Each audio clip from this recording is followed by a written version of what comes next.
뭐? 들으시죠? 자, 난수어 보시겠습니다. 이건 이제 저번에 다 배웠습니다만 이제 갈래부터 한번 차근차근 가보도록 할래. 갈래는 연작 소설입니다. 그래서 이제 저번에 아까 말씀드렸던 것처럼 그 난수공이 한 권이에요 원래. 그러니까 난쟁이가 써올린 작은 공이라는 제목을 가진 책이 있습니다.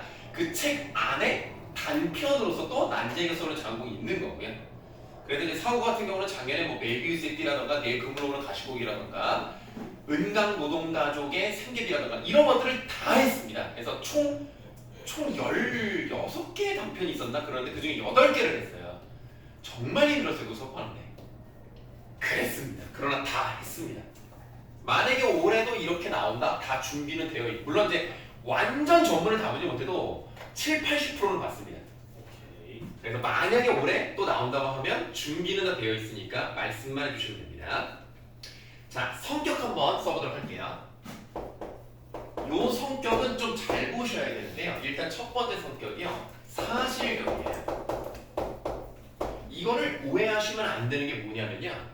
이 글은 저번에도 우리가 봤듯이 환상적이고 동화적인 요소가 분명히 있습니다. 그러면 환상적이라는 것은 사실적이지 않은 거잖아요. 여기서 사실적이라는 말은 뭐냐면 1970년대를 배경으로 하는데 이 70년대를 배경으로 하는 그 모습, 이 빈민들의 모습을 너무너무 적나라하게 잘 그려냈습니다. 그래서 사실적이다. 그러면서 이 빈민들이 얼마나 많은 고통을 받고 있는가를 고발하는 성격을 갖죠. 사회 고발적이고요. 당연히 고발적이니까 비판적일 수밖에 없겠죠. 그리고 상징적인 의미를 갖는다라고 보시면 되겠습니다. 여러분들 기억나실지 모르겠어요? 여기서 말하는 난쟁이가 뭘 의미하죠? 약자들요? 그 맞아요. 사회적 약자, 소외된 계층을 의미합니다. 우리가 물리적으로 보더라도 난쟁이는 좀 키가 많이 작죠? 네. 그러니까 이제 하층민을 의미한다라고 하면 좀 쉬워요. 꼭 그런 걸 의미하는 건 아니지만. 자, 그래서 아까도 말씀드렸지만 배경이 굉장히 중요합니다. 배경 1970년대 산업화와 관련돼 있습니다. 우리가 70년대 산업화를 제대로 이루지 못했다면 지금 우리는 이 정도의 경제 성장을 하지 못했다. 이거는 뭐 누가 봐도 인정할 수밖에 없죠. 그래서 이제 우리가 70년대에 어떤 그런 그 박정희를 찬양하고 칭송하는 사람이 있습니다. 네. 그것이 이제 옳다 나쁘다 이 얘기를 하지 않겠습니다. 어쨌든 저때 그렇게 우리가 눈부신 발전을 이룩한 건 맞지만 그 이면에는 정말 많은 고통을 받은 사람도 분명히 있었다. 그래서 16시간 근무를 하면서 공장에서 기계를 돌리고 산업재해를 당하면서도 자기 돈으로 치료하고 이런 경우 이런 사람들이 있었기 때문에 우리의 이런 경쟁력이 있을 수밖에 없었구나. 그런 사람들의 피를 먹고 경제화가 이루어졌구나라는 생각을 우리는 반드시 하셔야 됩니다. 그 사람들의 고통을 잊으시면 안 돼요. 자, 그러면 시점 한번 볼까요? 시점? 시점은 1인칭 주인공입니다. 그런데 1인칭 주인공이요. 한 사람만 주인공이 아니고요. 한 번은 큰아들인 영숙, 둘째인 영옥, 셋째인 영희 이렇게 각각이 나로 등장하는 게 하나로 묶여있는 겁니다. 1인칭 주인공이긴 한데요. 우리가 저번에 배웠던 그 난수공은요. 영수의 눈을 통해서 이어졌다면 오늘 배울 거는 영호의 눈을 통해서 이야기가 진행이 될 겁니다. 특징 한번 볼 건데요. 이 특징은 학교 선생님이 만약에 이게 이제 진도를 나가게 된다면 요 말을 어떻게든 잘 들으셔야 되는데요. 과거와 현재가 중첩됐다라는 말을 쓰겠습니다. 왜 내가 그냥 중첩이라는 말을 썼냐면 과거 얘기가 나오거든요. 근데 과거가 나왔을 때 우리가 이것을 역순행적으로 볼 것인가 아니면 현재 시점에서 그냥 과거로만 그러니까 회상으로만 볼 것인가. 그러니까 단순히 옛날에 참 좋았었는데 이거는 역순행이 아니거든요. 난수공은 굉장히 애매하게 나와요. 회상을 하는 것 같긴 한데 과거로 돌아가서 과거 이야기가 진행되는 부분이 있거든요. 그래서 이거는 학교 선생님마다 좀 관점이 다를 수 있습니다. 역순행으로 보는 분도 계시고요. 아니라고 보는 분도 계시는데 일단 작년에는 역순행적으로 보는 관점으로 가르치긴 했습니다. 올해도 선생님 달라지셨기 때문에 또 몰라요. 어떻게 될지. 자, 앞부분의 줄거리부터 보시면 되겠습니다. 앞부분의 줄거리. 난장이 가족이 사는 낙원구 행복동. 이것도 저번에 배울 때 굉장히 중요하게 봤던 부분이에요. 낙원구 행복동에다가 네모하시면 되겠습니다. 이거 무슨 표현이라고 했더라? 기억이 나나? 그건데 네네, 그거죠. 그겁니다. 네, 맞습니다. 말씀을 하셔야죠. 네, 그건 야, 근데 에어컨 너무 세게 튼 거 아니야? 네. 아니, 추워. 분리했습니다. 그렇게 낮추진 않았구나. 23도였습니다. 근데 왜 이렇게 추웠지? 선생님께서 약하신지 약을 했다고요, 내가? 아니요. 위. 선생님은 약하지 않습니다. 강철 남자죠. 영어로 아이언맨이라고 할까요? 강철로 된 무지개였습니다. 겨울은 강철로 된 무지개인 것 같다. 하지만 여기서는 백정화는 강철로 된 사람인 듯하다. 이런 말이 맞습니다. 네, 강철로 된 아이언맨. 강철로 된 사람 역설이에요. 아니 이거 역설이라고 보기는 어렵죠. 왜냐면 나는 강철과 같은 체력을 가졌으니까요. 과장법 같습니다. 아닙니다. 네, 그냥 평범한 비유입니다. 강철입니다. 자, 이 낙원구 행복동이라는 것은 이 난쟁이 가족이 살고 있는 데인데 너무너무 힘들게 살거든요.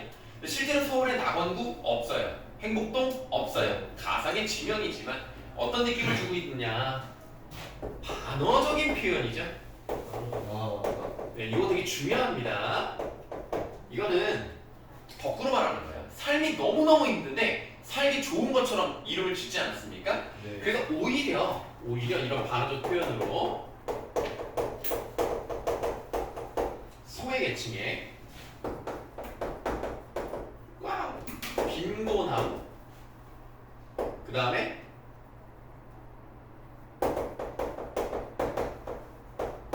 참혹함을 부각시키는 소재입니다. 야, 지금 몇 주간 안 오는 사람이 없었거든요. 선생님 모든 수업 통틀어서 오늘 처음으로 안 오는 사람이 나왔거든요. 최은수. 딱 한 명. 사오 최은수. 자, 전 세계로 송출되는 유튜브이기 때문에 그 개인 소속과 이름은 말하지 않는 게 좋습니다. 네, 나중에 잡혀 들어갈 수 있어요. 네. 개인정보 누설 조심하셔야 돼요. 이게 단순히 우리 로컬 정도의 그런 유튜브였으면 아무 문제 없거든요. 근데 이제 전 세계로 이제 뻗어나가는. 저 봤어요 선생님께서. 왜 봤죠? 선생님 보내주셔서 봤어요. 잘했습니다. 자, 그러면 이제 계속 읽어보도록 할게요. 낙원구 행복동의 철거 계급장에 배달되자 가난한 그들은 입주권을 팔고 이사해야 할 처지에 내몰린다. 인쇄 공장에서 일하던 난장의 두 아들 영수와 영우는 노동자의 권위를 되찾기 위해 사자와 협상을 시도했다가 공장에서 쫓겨난다. 김 사장이라는 부동산업자가 난장이 가족 입주권을 사가자 난장이의 딸 영희는 가족들 모르게 김 사장을 따라갑니다. 따라서 뭐 할까요? 입주권을 훔쳐와요. 그리고 자기가 등록을 합니다. 근데 사실 들어갈 돈이 없는데요. 우리 거니까 뺏기지 않겠다는 마음으로 일단 등록을 해요. 그리고 그 뒤에 내용은 나오진 않습니다. 그 뒤에 내용은 그 집에 들어가냐 못 들어가냐 이 얘기가 나오는 게 아니라 다른 얘기가 나와요. 그건 좀 이따 말씀드리도록 하고요. 형은 그러니까 둘째 영호의 시점에서 나타나고 있죠. 네, 영호가 둘째입니다. 형은 점심시간에 식사를 하지 않고 나를 찾아왔다. 우리는 기계실 뒤에 쪼그리고 앉아 이야기했다. 우리가 말을 할 줄 몰라서 그렇지. 이것은 일종의 싸움이다. 형이 말했다. 형은 말을 근사하게 했다. 우리는 빗줄 우리가 받아야 할 최소한도의 대우. 이게 바로 뭐야? 노동자의 권리야. 여러분 지금은 주 5일이 너무나 당연하지 않습니까? 네. 주 5일이고 하루 근무가 일반적으로 8시간입니다. 물론 점심시간 빼고 8시간이기 때문에 실제 근무하는 시간, 그러니까 회사에 있는 시간은 보통 9시간이죠. 그러니까 다 그러진 않죠. 모든 직업이 똑같지는 않습니다만 일반적으로 이제 회사 또는 뭐 직장이라고 한다면 점심시간 포함해서 9시간 정도를 근무를 합니다. 그래서 보통 오전 9시에서 저녁 6시 정도까지 일을 하죠. 야, 그게 되게 힘들 것 같지 않습니까, 여러분들? 여러분들 물론 학원을 다니긴 하지만 학교에서만 그렇게 있다고 생각해봐요. 지겹지 않을까요? 이미 학교에 9시간 정도 있는 자 다음 그렇게 많이 있다고? 아유 9시간은 아니지. 8시간? 니네가 9시에 시작을 하잖아. 9시 시작을 해서 3시 반, 4시 이렇게 끝나지 않아요? 아니요 4시 아니면 5시 가는 아니 왜 이렇게 늦어? 좋네. 아니 그렇게 늦게 그 5시까지 해? 네, 시작 쌤. 아니 왜 이렇게 오래 해야지? 아 불쌍하다. 나는 니네 나이 때 학교에서 9시까지 있었는데 와 하지만 나는 학원을 다니지 않았지. 어쨌든 그래서 이런 노동자의 권리를 찾아야 된다는 거죠. 싸움은 언제나 옳은 것과 옳지 않은 것이 부딪혀 일어나는 거야. 우리가 어느 쪽이다 생각해봐. 알아. 형은 점심을 굶었다. 점심시간이 30분밖에 안 되었다. 우리는 한 공장에서 일했지만 격리된 생활을 했다. 노동자들 모두가 격리된 상태에서 일만 했다. 회사 사람들은 우리의 일 양과 성분을 하나하나 조사해 기록했다. 그들은 점심시간으로 30분을 주면서 10분 동안 식사하고 너무하죠. 밑줄 남는 20분 동안은 공을 차라고 했다. 그럼 선생님 이거 나름의 복지 아닌가요? 10분 동안 밥을 먹으면 충분하니까 20분 동안 놀 수 있는 시간 주니까 나름의 복지 아닙니까? 아닙니다. 점심시간이 턱없이 부족할 뿐더러 그마저도 10분간 밥을 먹어야 되고 20분은 공을 차야 되는 거예요. 왜 자꾸 그렇게 공을 차게 만들었는지를 생각하는 게 중요합니다. 노동자들이 모여가지고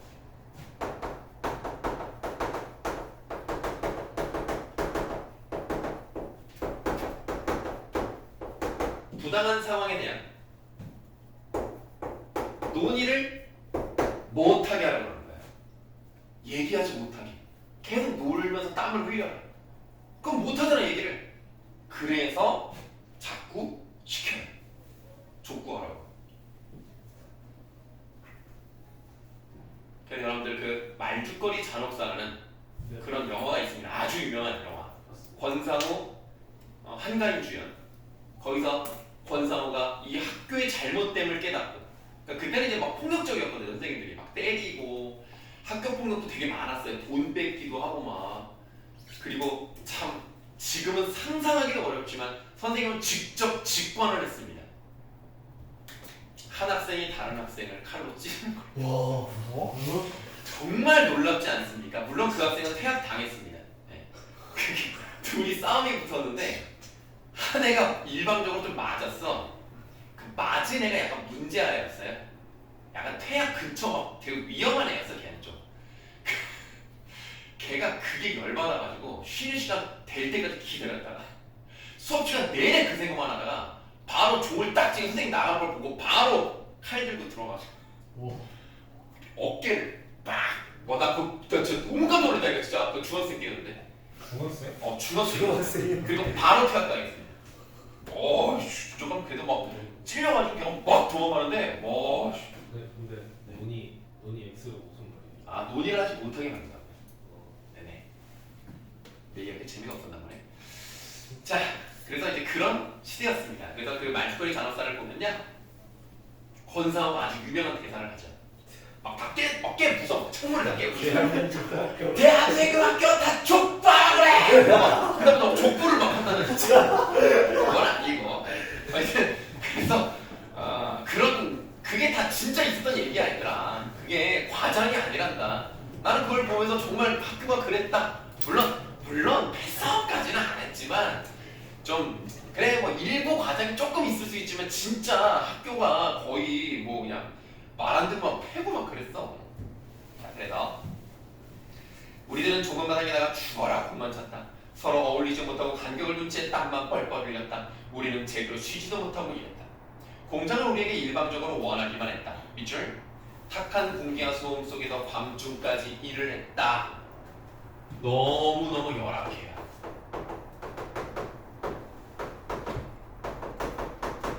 열악한 노동 환경이 나와 있고요. 너무 추운가 봐. 이제 꺼야겠어. 아닙니다.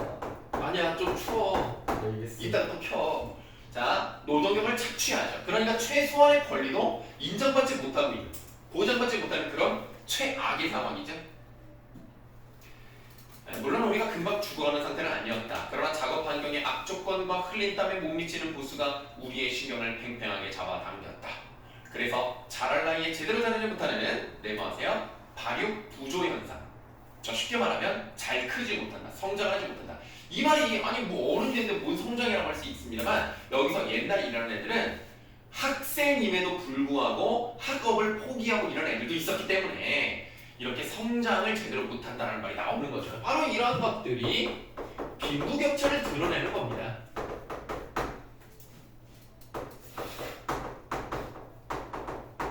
그러니까 있는 사람들, 자본가 또는 사업가 이런 사람들은 돈을 잘 벌어요. 왜냐면 쥐어짜니까 자기는 돈을 많이 벌거든요. 근데 노동자들은 그러지 못합니다. 그 난소공 그 책을 보시면요, 이 노동자들의 시선 또는 뭐 소외된 사람들의 시선만 나오는 건 아니고요, 부잣집 사람도 나와요. 부잣집 사람이 주인공이게 나오기도 합니다. 그러니까 이해를 못해. 얘네들이 왜 이렇게 난리를 치는지. 왜냐면 뭐 이제 말씀드리면 영수가요, 공장 그 사장이 있을 거예요. 그 기업의 사장이 있을 거 아닙니까? 사장을 죽여야 되겠다라고 생각을 해요. 이거를 해결하기 위해서 사장을 죽여야 되겠다. 물론 그것이 올바르다 이렇게 말할 수는 없지만, 근데 이 사장 동생이랑 닮았어, 사장하고. 그래서 칼을 들고 들어갔는데 동생을 찌른 거야. 엉뚱한 사람을 찔러버린 거야. 그래서 그 죽은 사람의 아들도 있을 거 아닙니까? 그리고 원래 죽이려고 했던 사람의 아들도 있을 거고요. 죽이려고 했던 사람의 아들의 시선으로 이제 글이 나와요. 그래서 결국 영수는 사형을 당해요.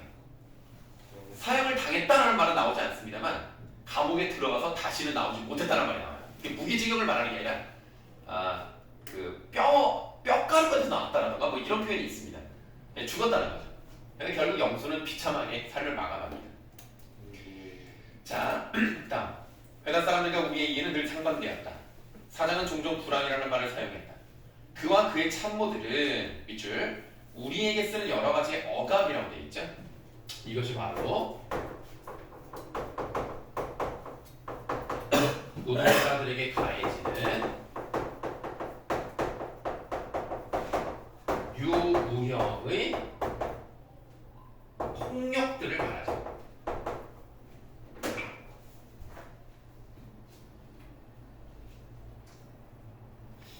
그래서 여러분들 그런 거 나중에 여러분들 한번 돌이켜보세요. 여러분들 요즘 공부하시느라고 뭐 뉴스 같은 거 많이 못 보실 수 있습니다. 근데 뉴스를 한번 쭉 보시잖아요.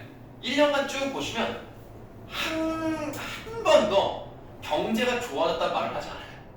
한 번도 하지 않습니다. 언제나 우리나라 경제는 어렵습니다. 심지어는 90년대 초반부터 지금까지 맨날 어렵습니다. 맨날 어렵고 IMF 때는 정말 어려웠고, 그리고 지금은 IMF에 뭐 뺨친다 뭐 이런 말이 나올 정도로 어렵다는 말이 맨날 나와요. 경제는 한 번도 좋아진 적이 없어. 경제 성장률이 3%를 찍어도 항상 어렵대. 그래서 항상 불황이래.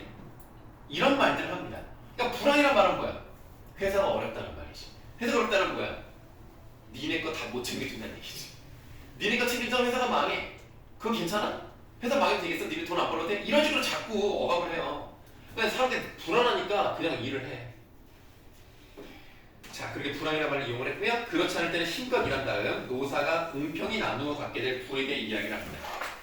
그러나 그가 말하는 희망은 우리에게 아무 의미를 주지 못했죠.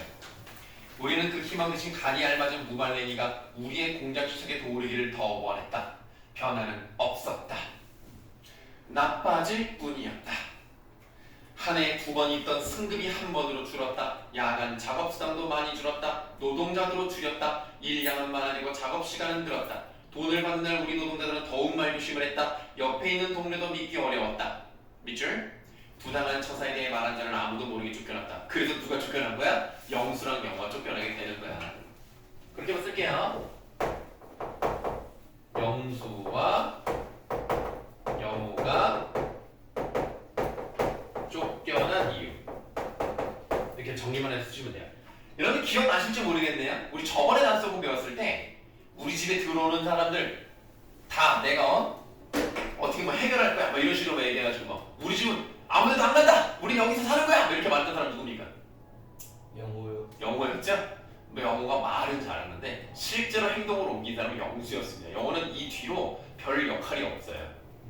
그냥 형이 그냥 그렇게 하는 것을 그냥 지켜만 봅니다. 영수가 그렇게 순수하고 순진했던 영수가 결국 사람을 죽이게 되는 거죠. 죽였다는 게 잘한 건 아닙니다. 다만 그렇게 될 수밖에 없다는 걸 생각하셔야 되겠죠? 공장 규모는 반대로 커갔다. 활판 윤정기를 들여오고 자동접지기를 들여오고 오프셋 윤정기를 들여왔다. 그래서 인쇄 공장이 있는 거예요 지금. 사장은 회사가 당면을 유기를 말했다. 당면 아시죠? 자, 적대 회사들과의 경쟁에서 치면 문을 닫을 수밖에 없다고 말했다. 이것은 우리 노동자들이 제일 무서워하는 말이었다. 사장과 그의 참모들은 그것을 알고 있었다. 그것은 생각만 해도 무서운 일이었다. 큰 공장이 문을 닫으면 수많은 노동자들은 갈 곳이 없었다. 작은 공장들이 채용할 인원은 한정이 되어 있다. 나는 돈도 못 벌고 놀게 될지도 모른다. 새로운 일터를 찾는다고 해도 낯선 것이다. 작은 공장이라 작업장은 더 나쁘고 돈도 오르지 않은 채 받는 액수보다 훨씬 적을 수가 있다. 생각만 해도 끔찍한 일이다. 노동자 대부분이 어린 나이에 들어와 중요한 성장기의 3, 4년을 이 공장에서 보냈다. 이 말 나왔죠 지금? 익힌 기술을 빼놓으면 성장의 기반이랄 게 없다. 우리 공원들은 우리가 아는 것만큼 밖에는 사고를 이해하지 못했다. 아무도 땀을 가진 기반을 잃고 싶어 하지 않았다. 회사 사람들은 우리가 생각하는 것을 싫어했다. 공원들은 일만 했다. 대다수 공원들이 변화가 일어날 수 없는 상태를 인정했다. 무엇 하나 일깨워줄 사람도 없었다. 어른들도 자기들의 경험을 들려줄 것이 없었다. 그리고 밑줄 마음속에서는 옳은 것이 실제에서는 반대 방향으로 움직여지는 것. 아 이거 왜 이러지?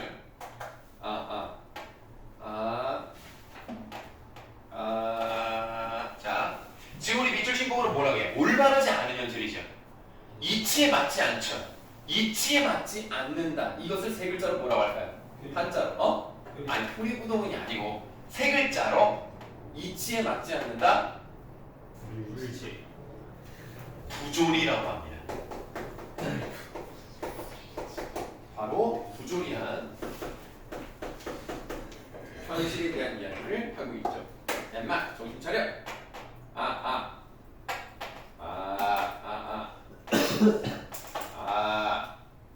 됐니? 자, 우리는 너무도 모르는 것이 많았다. 사장에게는 다행한 일이었다. 그 집 식구들은 정원 잔디를 기계로 밀어서 깎았다. 와, 진짜 부자야. 나중에 보시면은 이 집에 이렇게 잔디가 쫙 깔려 있고요. 고급 세단 당연히 있죠. 그 다음에 일해주는 사람들 되게 많아요. 뭐 밥 해주는 사람, 뭐 이제 옷 갖다 주는 사람. 그 다음에 수영장이 또 따로 있어. 진짜 야 70년대야. 지금도 집에 수영장이 있을 정도면 대단하지 않습니까? 근데 이 당시에 와, 돈 진짜 많죠. 밑줄. 그 집 정원에서는 손질이 잘 된 나무들이 밝은 햇빛을 받아 무럭무럭 자랐다. 이거 지금 뭐랑 좀 반대되는 느낌 나지 않아요? 자연장사는 노동자. 그렇지. 노동자들은 성장 발육이 안 되는데 여기는 지금 뭐야? 나무들이 너무 잘 자라. 그래서 발육 부조 현상을 보이는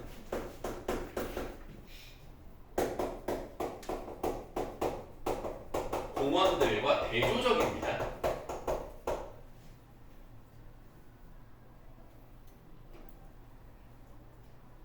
이런 걸 보면 참 비참하죠.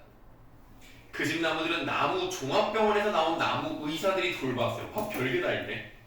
나도 나무 병원 앞을 지나가 본 적이 있다. 간판에 귀대리 나무는 건강하십니까? 라고 쓰여져 있었다. 그 밑에는 작은 글씨로 병충해 구제 진단, 생리적 피해 진단, 외과 수술, 건강 유지 관리라고 쓰여져 있었다. 함께 지나던 어린 조역이 말했다. 밑줄. 우리 집에는 나무가 없습니다. 나는 건강하지 못합니다. 그러니까 나무만도 못하다. 이런 얘기죠.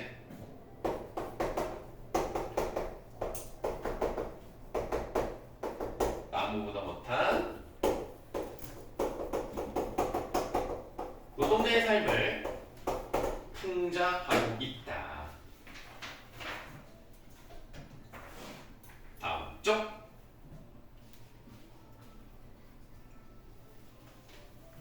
우리는 배를 잡고 웃었다. 무엇이 그렇게 우스웠는지 모른다. 어린 조역은 그때 거의 날마다 코피를 흘렸다. 노동 환경이 너무나 열악하니까 건강 상태가 좋을 수가 없죠. 그리고 밑줄 해볼게요.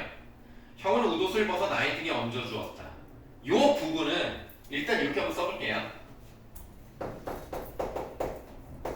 과거 서술에서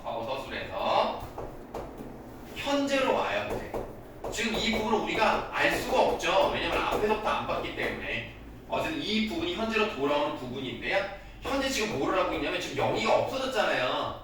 영희가 그 사람 몰래 찾아갔단 말이야. 아무도 몰라 가족들 중에서는. 그래서 이 현재 상황은 영희를 찾아다니고 있는 겁니다. 근데 당연히 끝까지 못 찾죠. 영희는 언제 돌아오는데요? 언제 돌아오느냐? 아빠가 죽은 다음에 돌아옵니다. 아빠가 어떻게 죽었는지 기억나십니까? 칼에 찔렸어. 그렇다면 영수의 아빠가 영수한테 찔렸다는 얘기야? 공장 굴뚝이 떨어진 거. 맞아요. 공장 불뚝 속으로 떨어져서 죽었죠. 자살을 했죠. 그래서 네. 아빠가 돌아가신 다음에 영희가 돌아옵니다. 그래서 아빠가 죽은 걸 그때 알아요. 그래서 마지막에 그 이 단편 난송이라는 단편의 마지막에 영희가 그런 말을 하죠. 우리를 괴롭히는 놈들을 다 죽여. 이런 말을 하면서 끝나요. 그런데 진짜 영수가 죽일 줄은 몰랐지. 영수가 그 영희 말 때문에 죽인 건 아닙니다. 가만두지 않을 거야 이렇게 끝나는데 그것 때문에 죽인 건 아니고 그 여러분들 혹시 클라인의 병이라고 알아요? 그 메비우스의 띠는 알죠? 메비우스 띠 알잖아. 그 이렇게 돼가지고 안과 겉이 구분되지 않는 그 띠 있잖아. 뭐 하는데? 이게 평면의 느낌이라면 클라인의 병은 입체적인 느낌이에요. 안과 밖이 구별되어 있지 않는 병. 실제로 존재할 수는 없다고 합니다. 근데 어쨌든 그거를 봐요. 영수가 그걸 보고 깨달음을 얻고 바로 칼을 들고 가서 찔러요.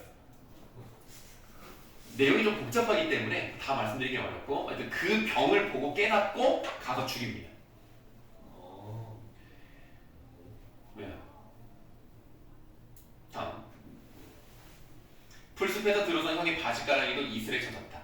영희를 보았다는 사람은 주정뱅이 아저씨밖에 없었어. 변명하던 내가 말했다. 비행기 없이가 내렸다는 곳이 여기야. 그러니까 그 술 먹고 그 주정하는 사람이 비행기 없이를 봤다 이거야. 아마 영희가 걔한테 잡혀갔을지도 모른다. 이런 얘기를 했거든요. 그래, 밤새도록 뭘 봤니? 형은 내가 그 아저씨 말을 믿었던 것 같아? 아니, 찾아 나설 때가 있어야지. 그만 들어가자. 형은 영희가 왜 집을 나온 것 같아? 너희들 때문이야. 어머니를 말했다. 너희들이 핑핑 놀고 있기 때문에 나갔어. 돈도 없고 집도 없고 모든 게 너희들 책임이야. 다른 아이들은 멀쩡히 남아서 일을 하는데 너희들은 왜 쫓겨나니?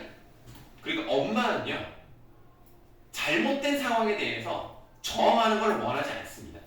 엄마는 굉장히 현실 수능적이에요. 영수도 좀 그런 편이었거든요. 그러다가 달라진 거고요. 자, 그 다음 중력이 됐습니다. 행복동 생활의 마지막 며칠은 우리에게 악몽과 같았습니다. 자, 지금 무슨 일이 진행되고 있죠? 생국도. 무슨 일이 있죠 이제? 재개발한다고 다 철거하는 중이야. 얘네 집이 거의 마지막이에요 이제. 우리는 영희를 찾아 헤매었다. 영희를 본 사람은 없었다. 영희는 가방도 들지 않고 집을 나갔다. 갖고 나간 것은 중요한 게 나왔어요. 네모하세요. 줄 끊어진 기타와 펜지꽃 두 송이. 거기 오른쪽에 이제 위에 그림 그려진 게 펜지꽃이에요. 여러분 흑백이라 잘 안 보이지만 보라색입니다. 그리고 저번에도 한번 말씀드렸는데요. 펜지꽃은요, 현대 문학에서 봤을 때 여성을 상징하는 경우가 대부분입니다. 그리고 여성 중에서도 순수하거나 여린 느낌을 줬을 때, 그럴 때 펜지꽃이라는 거를 많이 씁니다. 영희를 상징한다고 생각하시면 돼요. 자, 그러면 일단 두 가지를 봤죠. 줄이 끊어졌습니다. 이 줄이 끊어진 기타가 뭘 의미하는지 한번 써보도록 할게요. 이거 지금 여백에다 쓰시면 될 것 같아요. 여백이 좀 있으니까. 이게 지금 앞에 나와 있지 않습니다만, 이 영수가 고등학교를 제대로 못 다녀요. 그래서 고등학교를 잘 다니지 못하는 사람을 위해서 만들어진 어떤 학교가 뭔지 아십니까? 라디오로 수업 듣는 거. 방송통신고등학교라고. 지금은 없죠. 근데 옛날에 고등학교도 못 나온 사람들이 많았어요. 그래서 일을 하면서 그렇게 라디오로 수업을 들으면 나름 그 당시 뭐랄까 온라인 강의 같은 거죠. 네, 그래서 그거를 들으면서 이제 공부를 해야 돼. 그러면 라디오가 필요하잖아. 근데 여러분들 잘 알지 모르겠지만 그 서울에 그 전자 그 상가로 유명한 데가 어디입니까? 이제 그런 거 몰라요? 이재용 거리. 이재용 거리요? 용산. 용산이 유명하죠? 지금은 이제 용산 전자상가가 이제 많이 죽었기 때문에 지금도 있는지 모르겠다. 지금 용산하면 이제 윤석열이죠. 용산에서 이제 제일 유명한 사람. 용산에 대통령실이 있으니까. 근데 용산 말고 또 하나가 어디 있냐면 세운상가라는 데가 있어요. 거기 가서 낙원시장입니다. 거기 이제 악기도 팔고 이제 전자제품도 팔고 이제 그러는데 거길 가요. 딱 가서 좋은 라디오를 찾아보고 있는데 돈이 많지는 않잖아. 적당한 걸 이걸 사고 싶었어요. 근데 영희가 같이 따라갔거든요. 영희 갑자기 기타를 고른 거야. 이거 자기 이게 기타를 막 쳐보는 거야. 근데 그 옆모습이 되게 예쁘다고 표현이 나와요. 그래서 자기 동생을 위해서 자기 라디오를 좀 싼 걸로 사고 그리고 기타를 사줍니다. 그러니까 기타는 뭐야? 영희가 하고 싶은 일이잖아. 영희의 꿈 같은 거잖아. 근데 줄이 끊어졌다는 건 뭐야? 꿈이 끊어졌어. 맞아요. 그래서 기타는 일단 영희의 꿈이었는데 이 기타의 줄이 끊어졌다라는 건 뭐야? 꿈이 좌절되었다는 걸 상징하고요.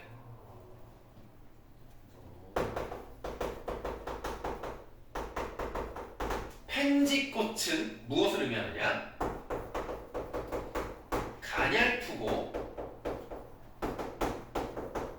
순수한 영희를 상징한다고 보시면 되겠습니다. 여기가 두 명이에요? 무슨 말이죠? 두 송인데. 두 대 맞을래? 자, 나는 좀 큰 돌멩이를 집어던졌다. 이번에도 소리를 들을 수 없었다. 잔물결이 수초 사이로 밀려왔다. 지섭이죠. 지섭이 대모하세요. 이것도 기억날지 모르겠네. 우리 저번에 배웠던 난소공에 한번 마지막에 나왔거든요. 그 아빠랑 만나가지고 무슨 얘기했는지 기억나십니까? 어디로 막 가야 된다고? 막 지섭이가 그래요. 아저씨는 열심히 일을 하지 않으셨나요? 아니지. 나 일 열심히 했지. 그러면 기도를 드리지 않으셨군요. 아니야. 기도도 열심히 드렸어. 그럼 성실하지 않았던 겁니다. 아니야. 나 그만큼 성실했어. 그럼 뭐가 잘못된 거죠? 하늘나라. 이게 뭔가 잘못된 거 아닙니까? 하늘나라가 아니라 하늘나라면 죽는 거 아닙니까? 죽었죠. 그래서 어디로 가야 된다? 달나라로 가야 된다라고 주장했던 사람. 그 사람이 여러분들 그 개천 건너서 그 영수가 어렸을 때 무슨 냄새 맡고 막 그러잖아요. 그 개천 건너에서 무슨 냄새가 있었죠? 좀 맞아야겠다. 그러니까 고기 굽는 냄새를 맡았죠. 그래서 막 뭐 영희가 이러잖아요. 엄마, 큰 오빠가 고기 굽는 냄새 맡으러 갔어. 난 안 갔어. 막 이러더니 처음에 엄마, 오빠가 고기 굽는 냄새 맡으러 갔다고 해서 날 때리려 그래. 뭐 이거 기억나십니까? 그래서 그럼 기억하지 마 그럼. 자, 그래서 그 다음에 이제 그 개천 건너가 잘 사는 동네예요. 그래서 거기에서 과외 교사를 하고 있었던 사람이 지섭이에요. 그 지섭입니다. 공부를 좀 해요. 그래서 이 지섭이가 결국에는 노동운동가가 돼요. 그래서 그 법정 같은 데 찾아와서요 증언도 합니다. 기억이. 자, 지섭이 이발관지 공터를 지나 곧장 걸어오고 있었다. 그의 손에 쇠고기가 들려있어. 오, 쇠고기. 마지막 날이거든요. 철거하는 날입니다. 이제 더 이상 못 버텨요. 그래서 고기를 못 먹어요. 대문 앞까지 나온 아버지가 그의 손을 잡고 들어갔다. 그렇지, 소고기인데 얼마나 반가워. 아버지가 쇠고기를 부엌간 어머니에게 넘겨주었다. 부엌안의 연기가 자욱했다. 형이 안쪽 아궁이 앞에 엎드려 불을 피우고 있었다. 형은 눈물을 씻으면서 일어나 아궁이에 나무를 넣었다. 어머니는 밖으로 나와 눈물을 씻었다. 밑줄. 우리는 며칠 동안 명인의 집에서 나온 나무를 쪼개 떼었다. 무슨 말이야? 명인의 집이 철거해가지고. 명인의 집은 이미 철거가 됐어요.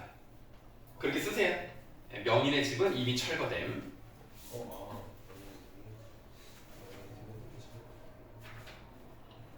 쉬는 시간.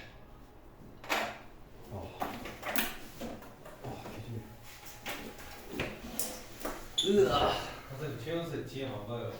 메시지. 너의 이제 계략을 알았거든. 자기가 말려들면 안 되겠다는 생각이 든 거야. 아닌 것 같은데. 박준호 걸어가다 책상에 다리 박았대.